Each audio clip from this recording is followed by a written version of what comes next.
E, bueno, é menos mal que choveu este fin de semana que, bueno, pois que controlou un pouco a situación, pero que non é suficiente. E por iso, bueno, pois, nós como prioridade en este momento xa non é outra cousa que o abastecemento de auga. Precisamente, a pesar das chuvias caídas estes días, son moitos os concellos que seguen a padecer os problemas derivados da seca. Un exemplo témolo en Porto do Son. Neste concello, o Executivo estuda a realización a máxima urxencia posible de 2 proxectos de cara a mellorar o actual servizo de abastecemento e evitar que a situación se converta en crítica para o ano que ven. As dúas solucións serían custosas e precisarías a implicación doutras administracións. Por unha banda, traer a auga dende os depósitos que o concello veciño de Ribeira posúe en Moldes. A outra solución viría da captación de auga do río Tambre, unha actuación esta última de carácter comarcal e que serviría ademais para mellorar tamén o servizo noutros concellos da zona, como é o caso de Noia, Lousame ou Outes. Abastecer o municipio por 2 frentes, non?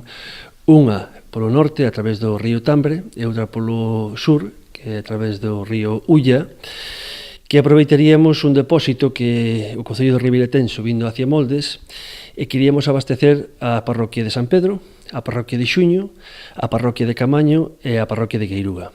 E despois, a través do río Tambre, pois queríamos abastecer todo desde Miñortos hasta o casco urbano de Porto do Son ou incluso hasta Baroña. Este pasado verán o Concello viuse obrigado a ter que tomar medidas extraordinarias ante a escaseza de auga, como cortar a auga das duchas nas praias ou reducir o rego nas zonas axardinadas e os baldeos de rúas.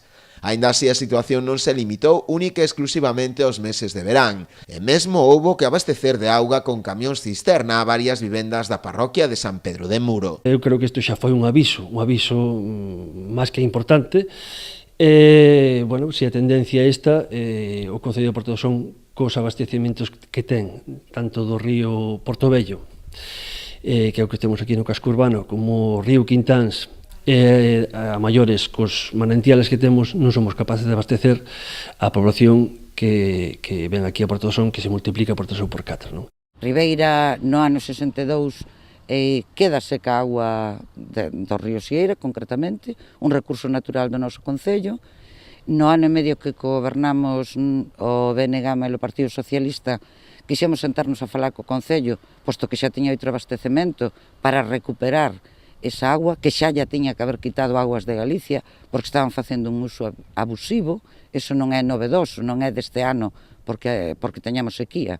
Foi sempre así. A falta de recurso, non querer recuperar o río Xieira para dar servicio, precisamente, por exemplo, a unha das parroquias que actualmente se lle está levando en camión agua aos veciños para que poidan sobrevivir, por decirlo de algún xeito. E, por outro lado, o estrago que se fixo do propio caudal do río Xieira, non?